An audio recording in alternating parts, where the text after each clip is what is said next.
Welcome, everyone, and shalom from Jerusalem. I'm David Parsons, one of the vice presidents here at the International Christian Embassy, Jerusalem, and our senior spokesman. And I want to welcome you, wherever you are around the world, to the ICEJ weekly webinar, coming to you this time every week from the capital of Israel, here our headquarters in Jerusalem.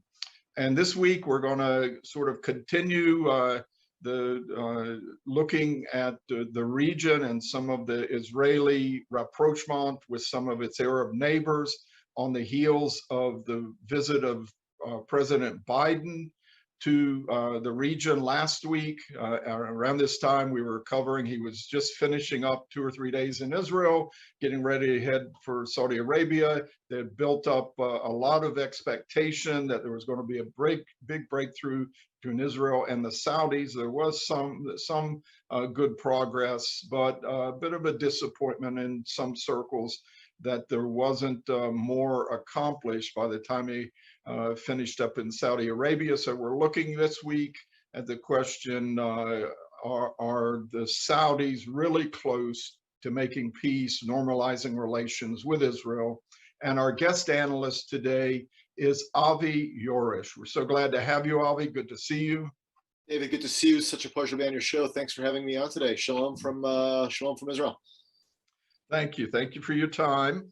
And Avi, for a little background on him, he's born in America, but moved to Israel with his family when he was young. So he's an Israeli-American citizen and author, wrote, I think one of his more popular books is called Thou Shalt Innovate. He's an entrepreneur, investor in Israel's high-tech business, a consultant, and also a member of the American Foreign Relations Council. So he's an analyst and advises companies and even governments on Israel and the region. He's made a number of TV and media appearances and written extensively in the mainstream press on business, political, and cultural issues. And I think relevant to our topic, he's been very involved in the Abraham Accords, made many visits to the United Arab Emirates, Bahrain, some of the Gulf Arab countries, and I think 2 visits to Saudi Arabia,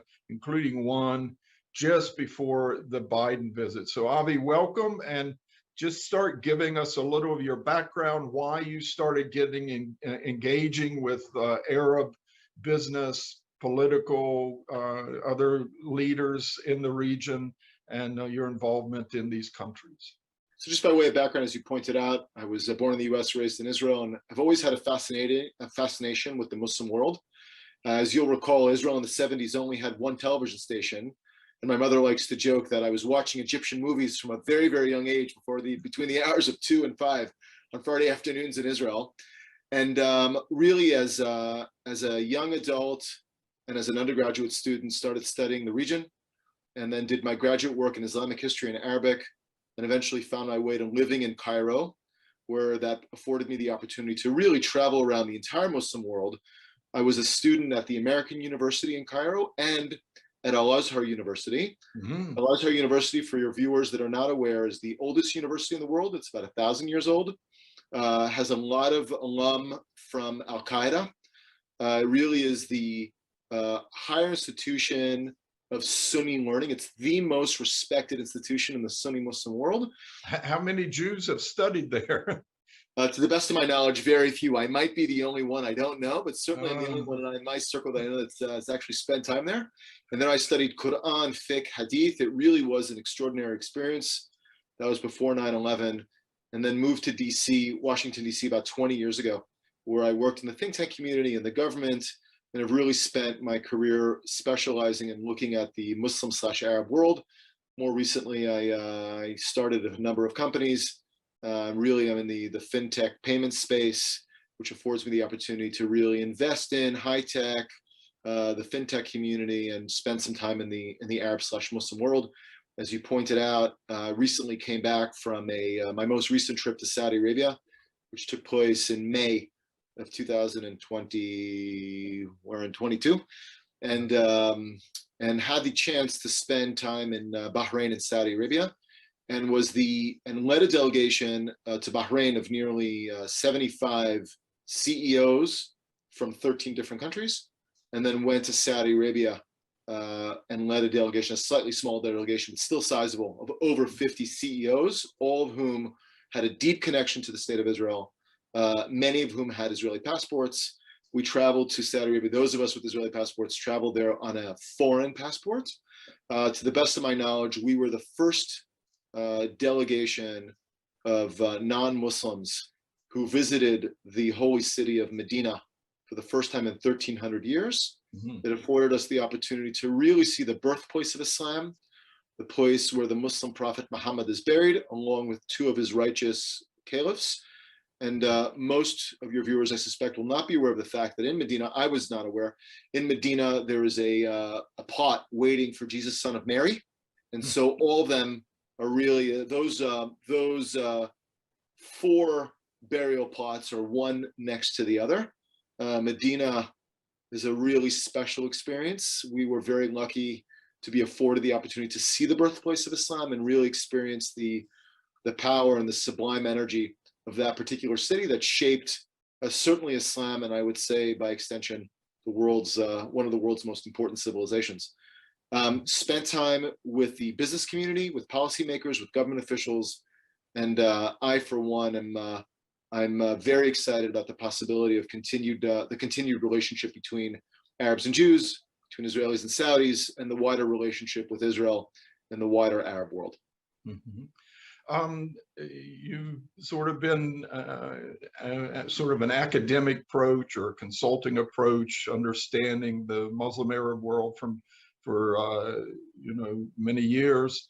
But I want to focus in a little more on your role during the Abraham Accords as they were being formed. You were sort of ahead of it. You were already visiting United Arab Emirates, Dubai, Abu Dhabi, some of these hubs of futuristic commerce, global hubs now of the new global economy.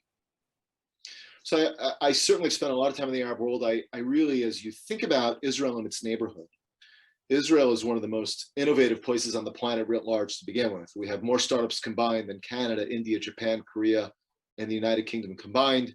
As you know, Israel has more companies listed on the NASDAQ than any other country other than the United States and China.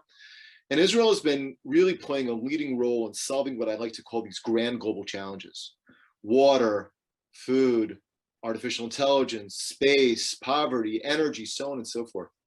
And what we're seeing here is a culmination of many, many years of work where there's an alignment of stars, where I can't say, I wish I could say that folks in the region woke up one day and said, wow, it's time to make peace with the state of Israel because we love it. That would be a gross mischaracterization. What we're seeing here is an alignment of interests, both in countries that have already made peace with Israel. You have Jordan and Egypt. Egypt made it in 79, 80. Jordan in 1994. And then you have the 4 additional signees onto the Abraham Accords, which is Sudan, Morocco, Bahrain, and the UAE. And those 4 countries in particular, and many, many others, are very concerned about the role that Iran plays in the region today.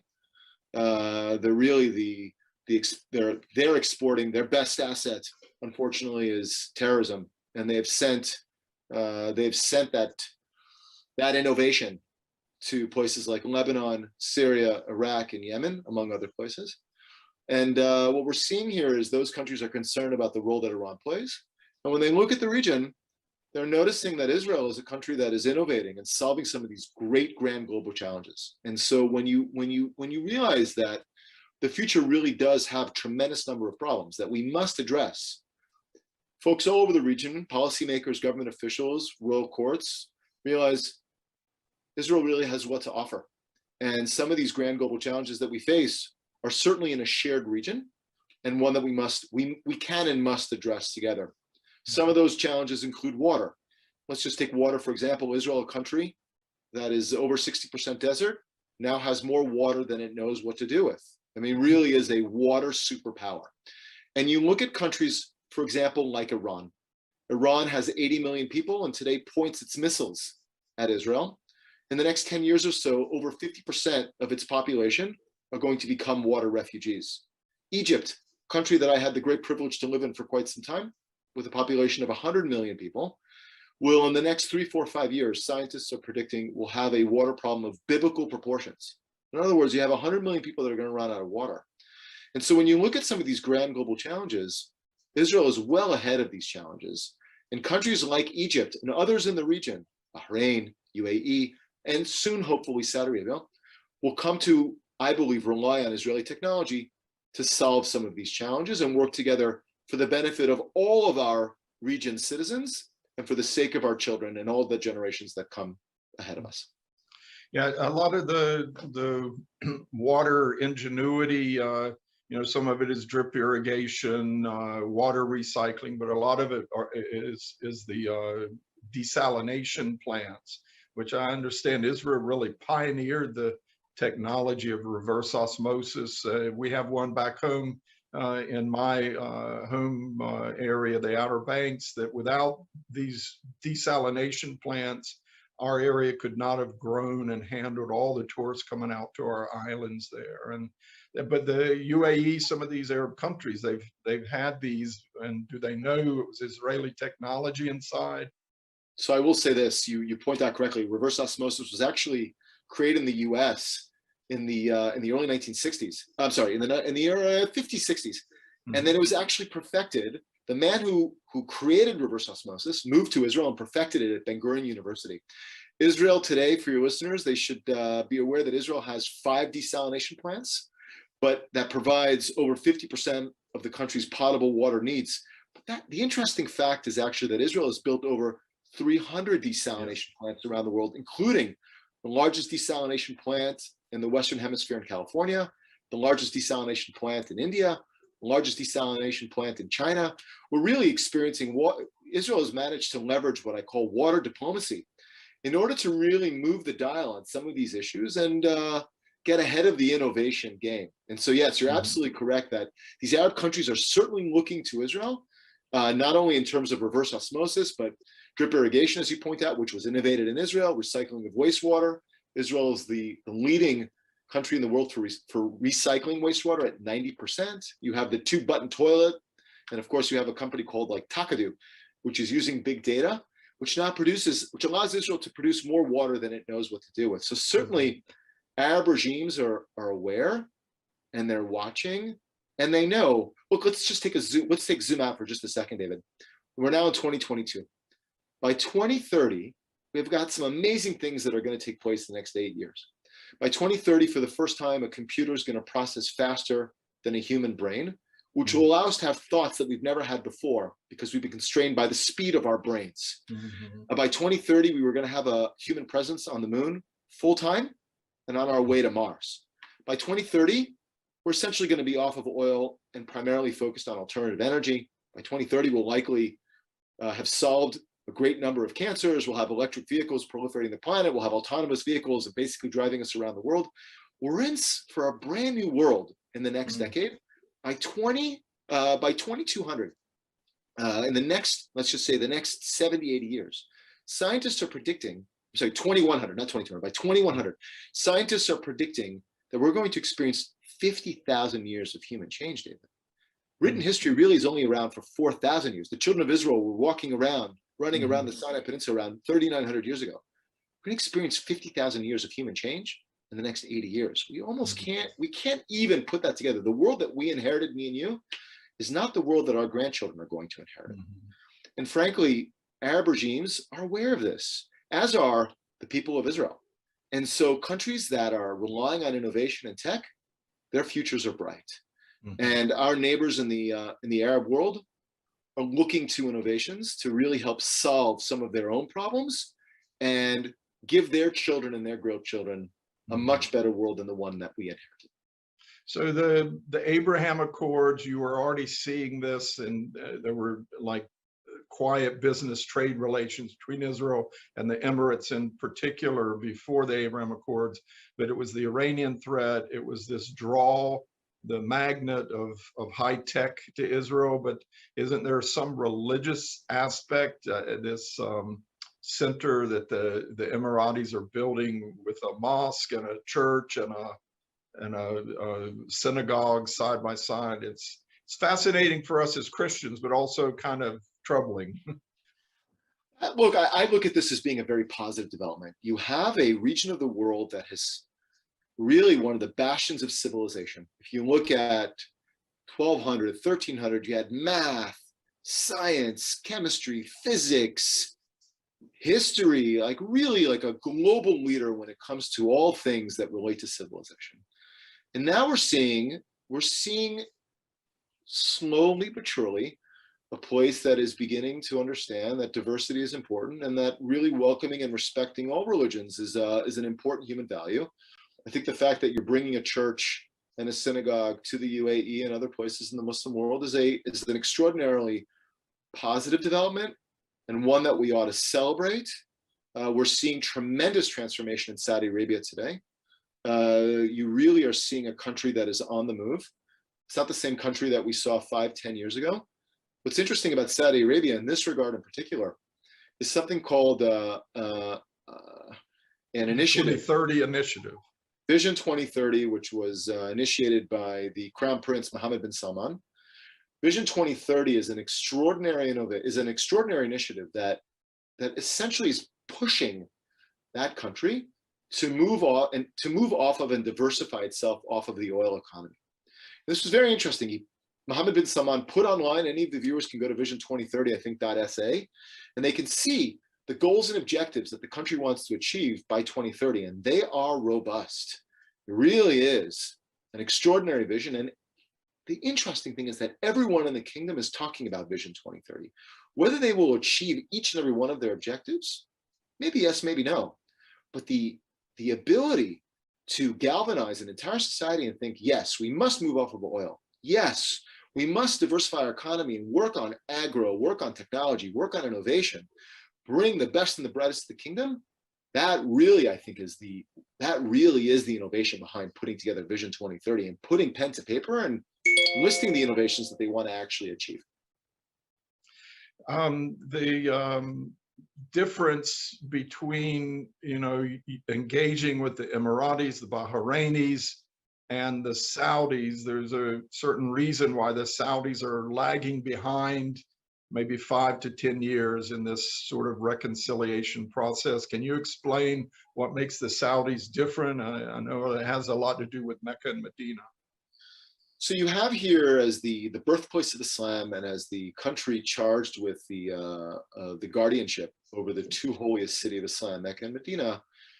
This is a country that has traditionally been very conservative, has moved relatively slowly in this regard, and frankly has seen the great importance of really playing an important role in trying to push a negotiated solution to the Arab-Palestinian problem. As far back as 2002, Saudi Arabia put together what they call the Arab Peace Initiative, the Saudi Plan, which essentially said that the day Israel makes peace with the Palestinian, 22 Arab states will create embassies in Jerusalem and make peace with Israel. That, unfortunately, has not gone according to plan. Israel, for its part, did not pay much attention to the Saudi plan. The Saudi plan did come with some strings attached, which was essentially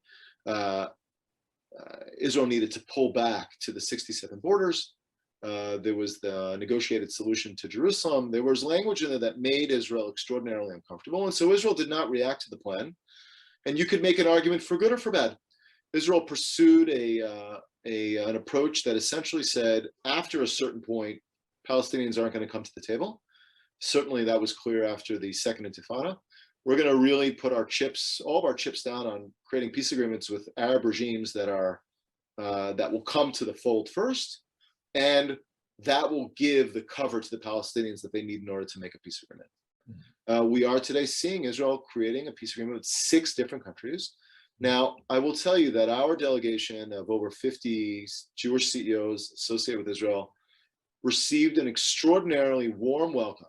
First, we went to Bahrain, a country that has a peace agreement with Israel. We felt it was important to honor and respect the fact that here's a country that has made a peace agreement with Israel, and then travel to Saudi Arabia. And we received really open arms. We were received with open arms. And I think the reason we were received with open arms is because we made very clear that the goal of this mission, this delegation, was to cross the proverbial bridge, was to seek to understand and then be understood, referencing like Stephen Covey and the 7 Habits of Highly Effective People. We came to really cross the bridge, engage in mutual respect, mutual understanding, and a vision of tolerance, and with a message of peace from Israel and from the Jewish people. And when you have that, it really feels like individuals will open their arms to you. Once someone comes with a message of peace and a mutual understanding, that really does engender good karma. And the fact that we went to Medina, we really made a strong push to go to Medina. The signs not allowing Muslims were moved just before we arrived. It's within the holy envelope that no non-Muslims are really allowed in Mecca, and even Medina is kind of sacred. Correct. So up until the time that we went, certainly there was a holy envelope around Mecca. There was a holy envelope around Medina. Those signs came down just before we went. We coordinated our visit with the relevant authorities, and we had the great privilege to be the first. And we felt as CEOs, as business officials, that we wanted to really telegraph goodwill to the nearly 1.5 billion Muslims on the planet today in changing the paradigm. That we really wanted to telegraph, we're here to understand you. We're here to see you. Every human, I call it the 3 S's, wants to feel safe, seen, and supported. The idea of going to the holiest of holy, or the place that we could go, that was the birthplace of Islam, because we've not been to Mecca, is to really telegraph, yes, we're here to see you. We're here to make you feel safe, seen, and supported. And we can have a different dialogue than the one that we've had until now. And I truly believe that we in the years ahead will see normalization. We will see a peace agreement between Saudi Arabia and Israel. It's not a question of if in my mind, it's a question of when. You brought up at the very beginning of the show that there are a lot of people in Israel that are somewhat disappointed. We joked just before I came on air that the Jewish people's greatest contribution, Shimon Peres used to say, the late president of Israel, was the Jewish people are only happy when they're unhappy. But the greatest innovation that the Jewish people brought to the world was this sense of dissatisfaction. But if you really zoom out, what we have achieved in the last few years is nothing short of extraordinary. You have peace agreements with 6 Arab regimes. You had a direct flight that went from Tel Aviv to Jeddah. You have Israelis that are going to the kingdom and that are beginning slowly to build a bridge to peace. I look at that and I celebrate, and I frankly say Shechianu, which is the classic Jewish prayer of giving thanks for being a witness to this time and place. We are all, you and me and all of your listeners, we have been granted the great privilege and obligation to act as engineers of history and to bring more light to the world.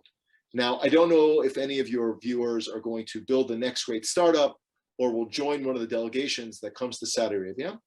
But I will say this, the first prime minister of Israel stood at the lectern 74 years ago and said the following. He said 2 things. One, he said, after 2,000 years of waiting, members of the Jewish faith are welcome to come home at any time. They can hop on a flight and come pick up their passport at Ben Gurion Airport.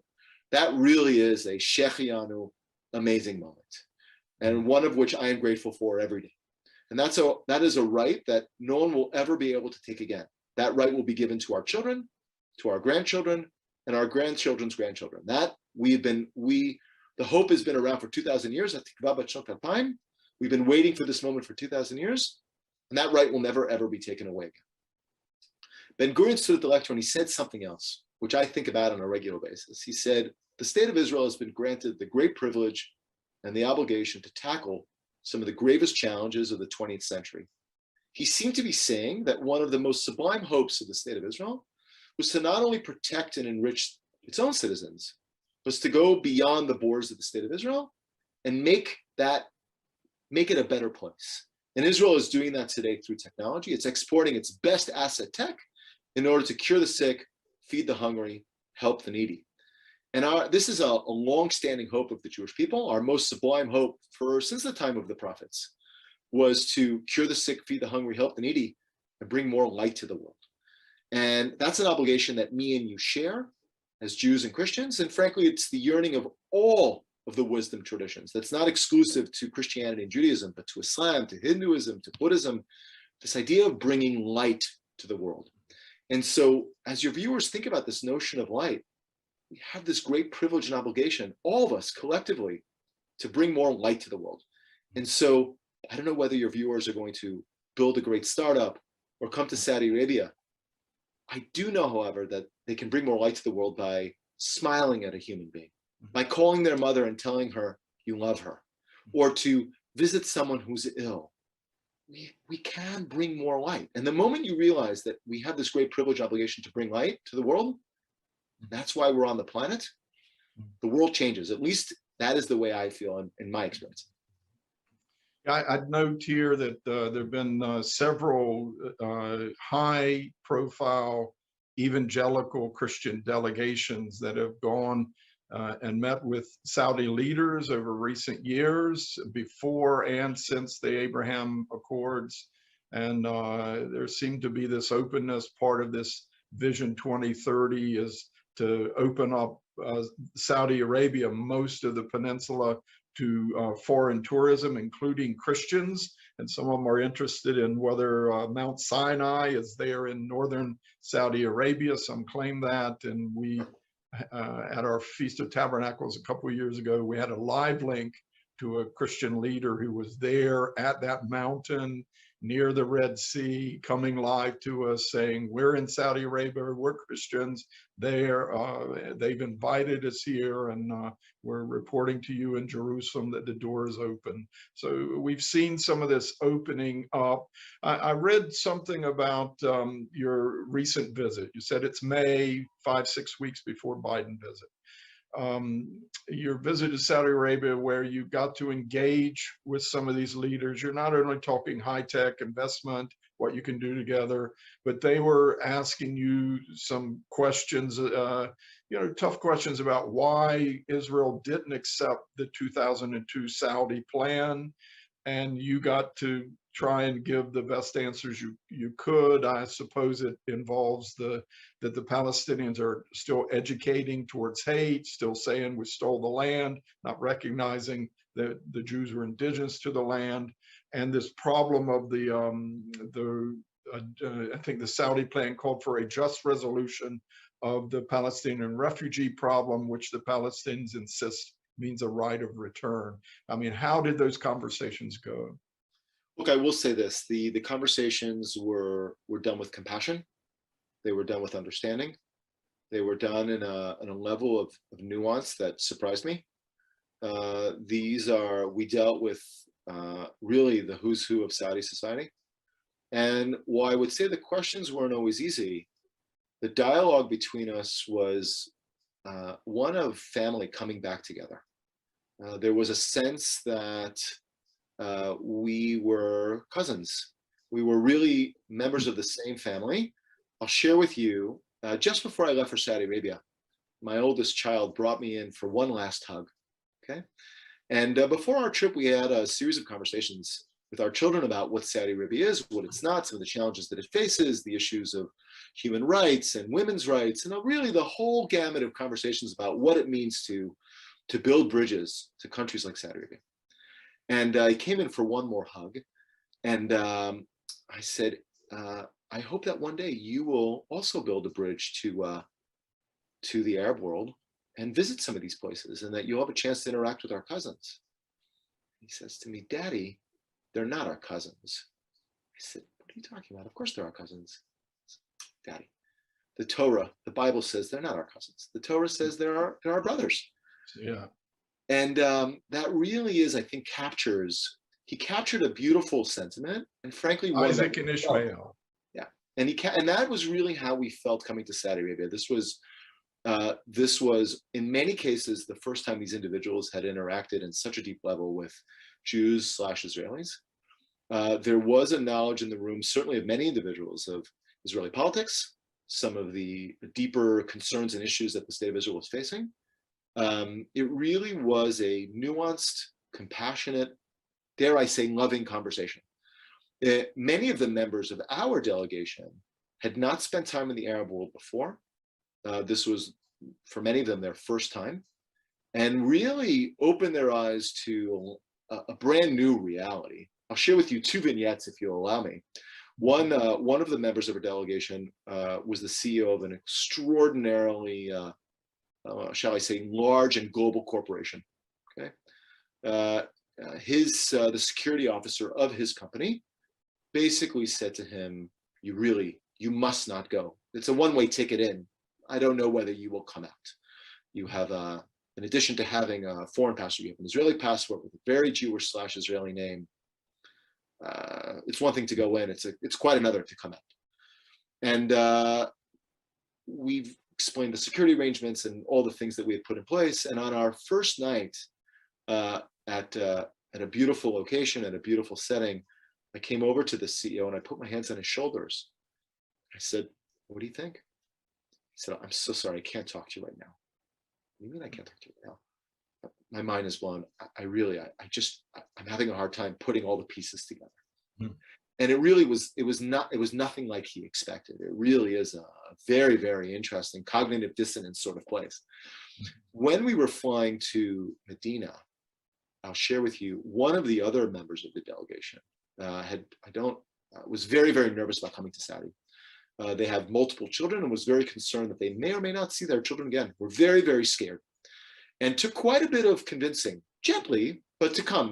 But ultimately, the idea of building bridges to our Arab cousins, if you like, overtook all of their fears, and they came into the kingdom.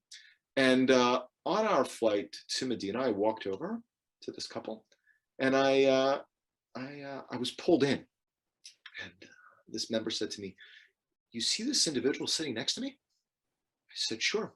This individual was a woman who wore the niqab, the strict Muslim garb with it's black with the slit only for the eyes.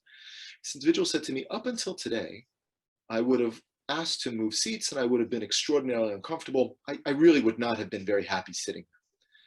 You know how I feel now? I look at this woman and I realize she is me and I am her. We're one and the same." And you could tell that for every one of the CEOs that came on this particular delegation, they'll never view the Arab world the same. They'll never view that part of the world the same way. They won't look at Muslims the same way. They won't look at Arabs the same way. And that idea of seeing the other for who they are was really an extraordinary moment in time. The idea of crossing the proverbial bridge and seeing the other in their home for who they are not only changes us to them, but them to us. And the sense of family abounded. And I felt it was an extraordinary experience for members of our delegation and all the individuals that came into contact with us. I want to get into the Biden visit last week, because leading up to it, even 4 or 5 weeks out, there were these disclosures, leaks in the press that this visit by Biden was going to have there's going to be a big moment in the Israeli-Saudi relationship, and that even the IDF chief of staff, Kochavi, had even met with all these Arab generals, his counterparts for all these Arab countries, including the Saudis, and the Saudis may even take this new Iron Beam laser weapon that Israel is developing as part of some regional defense shield against Iran, and really building it up. The Americans were doing it. I think that some Israeli officials joined in, really raising expectations. And then Biden comes, does it even more while he was here. Before he flew to Saudi Arabia, said this thing of the Saudis opening up their airspace. That news was already coming out to Israeli flights, not specifically, it didn't say Israeli flights, but to all international carriers. We know what it meant. He said, this is a big deal, the first tangible step on the path of what I hope will eventually be a broader normalization of relations. He lands there, and the Saudi foreign minister on his way there said, this has nothing to do with diplomatic ties with Israel, throwing a lot of cold water. What were your expectations, and what was the level of disappointment with the results of Biden coming to Saudi Arabia? I, for one, am extraordinarily pleased. I really think you've got to zoom out. They signed 18 different agreements between the United States and Saudi Arabia. I should point out that one of those agreements involved solar energy, alternative energy, where they're now working with an Israeli company. That's something that's been quiet, but certainly public. It's the R&D center is in Israel, was founded by Israelis. The corporation is in the United States, headquartered in the US. It allows both sides some plausible deniability, which is fine. We're slowly but surely, I believe, on the march towards normalization and peace. Couldn't have been more clear that you're allowing overland flights between India, the Far East, and Asia. I mean, that really is unprecedented. That exposes all of Saudi Arabia to Israeli aircraft and whatever they want to do. Yeah. So I think we should judge by actions rather than words at this point. We use the word talk is cheap, but if you look at actual facts on the ground, flights over the Kingdom of Saudi Arabia are now allowed and will start very, very, very soon. There will be a direct flight for the first time in history between Tel Aviv and I'm going to assume somewhere in Saudi Arabia, for allowing Muslims to make the annual pilgrimage to Hajj. If you had told me, David, I don't know, let's just say 5 years ago, okay, or 10 years ago, you would have, and I would have told you that there'd be overland flights, there would be flights over the Kingdom of Saudi Arabia, and there'd be a direct flight between without a peace agreement with the Palestinians. Without a peace agreement in place, you would have said, wow, there's no way. You would have looked at me like I was cuckoo.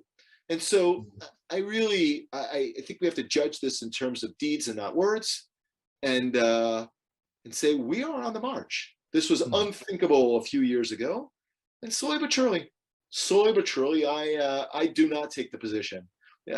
Jews are only happy when they're unhappy. Israel is only happy when it's unhappy. I got to tell you, we must have a very, very happy country here. And on the happiness index, it actually shows Israel is one of the top 10 happy countries in the world.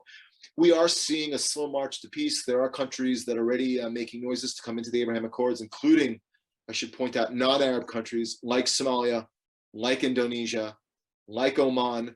In the years ahead, I truly am a believer that more countries will come in, and for all the reasons that we talked about. Yes, they're afraid of Iran, and yes, they want the technology, and yes, they believe that making peace with Israel will ultimately benefits their own strategic interests for them, their citizens, and all generations to come. And that's the way states operate. It's in their interest. And Israel has made it so by creating all this technology. I always say our moment has arrived. We've waited for this moment for 2,000 years. You want to say we've waited for this moment for 74? Same. You know, Hatikva b'shnot alpayim, the hope has been around for 2,000 years, and we've certainly as a country been around for 74 years.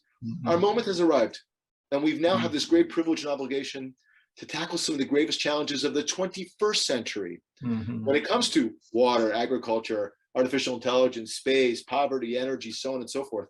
David, our best days are ahead. That's not to say that Israel is a paradise, and it's not to say that the region is a paradise. We have been blessed with lots of problems in this country and lots of problems in the region. Problems between the very rich and the very poor, problems with resource scarcity, problems with our Arab neighbors, problems galore. But let's zoom out and let's really see the situation for what it is. I believe that we are living in the best era ever of humanity. And we are, for the first time in human history, we have the ability to really fundamentally, leveraging technology, chart our destiny. And that is unprecedented. Yeah, you mentioned 18 different agreements reached between the U.S. and the Saudis, and some of it affects Israel. I think there are a lot of things going on behind the scenes, like Israel's in the process of supplying its natural gas from its deposits offshore all the way through Egypt, through Jordan, and to Lebanon, controlled by Hezbollah, who wants to attack those same gas platforms, that there are things going on in the region, tectonic, slow, but perhaps some of the problem that Biden ran into is that he and his team, in order to get some sort of win here on this visit, because he's so weak politically, is that he sort of exposed some of these things, these talks between the Saudi-Israeli generals, other generals of the region, things like that, that it's best to keep it quiet. And maybe the Saudis were a little upset by it, because it was something of a cold shoulder that Biden received there when he asked about the Saudi dissident journalist Khashoggi from the Washington Post. He got a sharp answer about the Al Jazeera reporter killed here in Israel, and even the Abu Ghraib prison in Iraq, and that whole fiasco years ago of the U.S. torturing Arab prisoners. We are certainly seeing a new era. It's the President of the United States certainly raised issues that were important on his conscience. The Saudi Crown Prince Mohammed bin Salman gave the president a piece of his mind. But ultimately, as I look at this dance of intimacy, as I call it, we are marching in the right direction. We are seeing agreements. I, for one, am extraordinarily happy that these things are finally beginning to see the light of day. We are seeing some of the fruits of our labor exposed, and ultimately, that is a good thing. It's good to finally understand that the region is moving in the right direction. There are those that are skeptical of the direction that these talks are going in Israel. Others are skeptical around the world. I'm a firm believer that our best days are ahead, David. The general direction is positive. You have to say that even some of the impact here in Israel, that if Israel's going to normalize relations with some of these Arab countries that have been hostile in the past, it's time for Israel, the government, the Jewish majority, to normalize relations with the Israeli Arabs, and vice versa. So, you know, the deeper involvement of Arabs in Israeli political life here. I think overall it's a good development, but it takes a little time for their democratic senses and institution to mature. Why did I'll just pause on that point, David. We really, when you look at Israel, it has all the tools necessary in order to really to go from a startup nation to a scale-up nation, and ultimately to a scale-up region. We have 20% of Israeli population are Arabs. You did see in this last government an alliance. Some have criticized that alliance. It ultimately speaks to the will of the Israeli people to really work through its entire population, Arabs and Jews, Christians, Jews, and Muslims, in order to work together. Is it perfect? No, but I always say that the diversity of the population of the state of Israel ultimately is the secret behind its success and its technological prowess. If you look at many of the innovations that have come out of Israel in the last few years, the secret of its success is its diversity. And ultimately, I believe, will be one of the keys to the success of creating a scale-up nation and a scale-up region.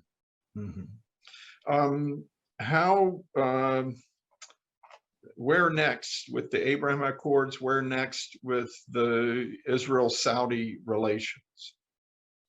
I left my crystal ball back at home in Jerusalem, David. I will say this: I think we're in for an extraordinary ride. We are solving these regional grand global challenges. You're going to continue to see Israel really leverage its best asset, tech, for the benefit of its own citizens and for the benefit of citizens both close and far from the borders of the state of Israel. I believe you will continue to see Arab nations and Muslim nations and just Arab nations that are close and far. For Indonesia, which has the largest Muslim population in the world, I think roughly 270 million people, I believe you will see a peace agreement in the years ahead. Places like Somalia, we are going to see a flurry of diplomatic activity in the years ahead. And I'm excited. Countries that are innovating, their futures are very, very bright, David. And ultimately, our best days are ahead. I would encourage your viewers to not take my word for it, but come to Israel. Come on your next trip to Israel. Don't only come to the traditional places. Don't only come to the Kotel and the Church of the Holy Sepulchre and Nazareth and one of the areas where Jesus, son of Mary, supposedly had his baptismal site. There's all these amazing things to see. But in addition to the historic sites, I would encourage your viewers to come to places like, for example, the headquarters of United Rescue. In the entrance of Jerusalem, you have United Rescue, which is a nonprofit of volunteers, 6,000 volunteers, Muslims, Christians, and Jews, that each of them have this app like Uber, which geospatially locates the 5 nearest emergency responders.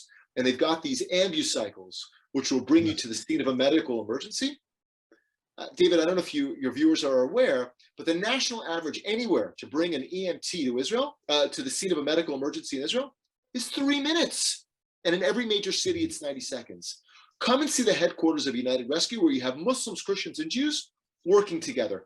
On your next trip to Nazareth, go and see Imad and Reem Yunus, an Israeli-Arab couple that were the innovators behind the GPS for the brain, which is used in hundreds of thousands of medical institutions around the world, which is used to treat Parkinson's. It uses sound technology to basically pulse the brain and reduce the symptoms associated with Parkinson's, essential tremor, and Tourette's.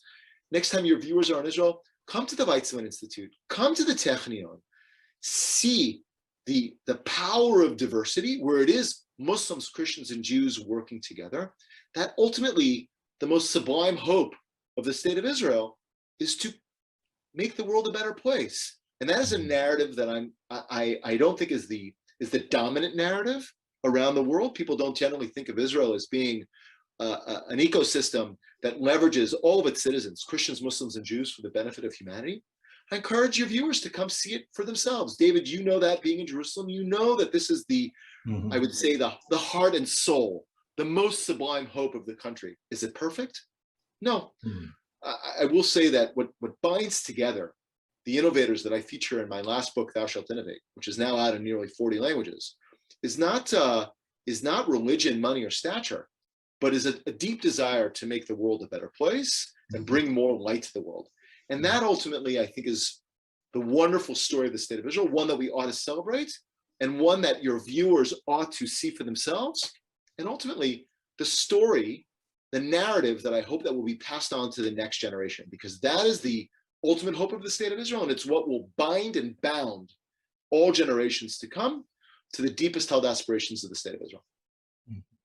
Okay, you mentioned Jerusalem. We're going to end on a question about Jerusalem in terms of Israel-Saudi relations.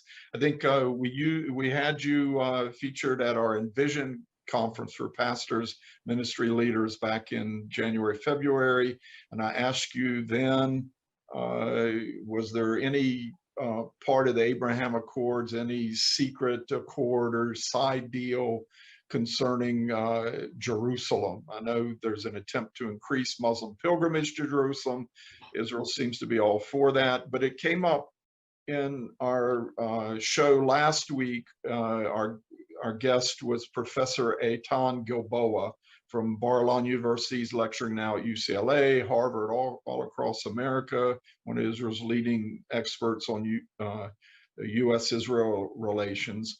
But I asked him, do the Saudis have some interest in Jerusalem, and is there a temptation for Israel to agree, even quietly, to some sort of concessions regarding the Temple Mount or whatever, in order to have peace with the Saudis? I think it's a moment where that question might come up, and of course our Christian listeners, viewers here, are very interested in that. And Professor Gilboa's answer, I was quite surprised for someone who's sort of on the right, the nationalist camp. He said it's the Palestinians, the Jordanians, the Moroccans, are competing for, custodianship of the Muslim holy sites in Jerusalem. But even the Saudis, they may be interested in what is there. Do you know, or can you sense any interest among the Saudis to play some role in Jerusalem? Do they ask about it? Are they interested in coming? Certainly, Saudis are interested in coming. They expressed a hope and desire when a peace is reached to come. There have been already Saudis that have come quietly to Israel. Whether there's an interest or not, I'm not sure that is a conversation that we as members of the Jewish community ought to be engaging in. We certainly can engage in terms of once peace agreements are being held. There have been long-standing rivalries between the Palestinians, the Jordanians, the Saudis, and the Moroccans who is the rightful custodian over the Temple Mount. That we have our own problems to address, David. I'm not sure that we ought to stick our head into that particular bed of thorns. Mm-hmm. With that said, this is a dialogue that will happen in the years ahead. The Temple Mount is a hotly contested issue in the Muslim world, in the Jewish world, in the Christian world. It is one of the birthplaces of civilizations, and one that I believe firmly that we ought to deal with compassion, respect, and understanding. This too, I believe, is an issue that we can and must solve for the sake of our children and all generations to come. Jerusalem, one of the meanings of Jerusalem, of course, is the city of peace. It has been anything but a city of peace for many, many, many years, but one that we must aspire to really institute its full name, the meaning of the name, and one that I think we have the possibility of really engaging in the years ahead. We've been granted the great privilege and obligation in trying to tackle that challenge as well. It is an opportunity. Shimon Peres, who I'm a great admirer of, used to say that in every crisis there's an opportunity. David, we have a great opportunity. We are the generation that can solve these issues, and I derive no small measure of joy, a sense of enfranchisement that we can solve this. This is a problem that is, I believe, solvable.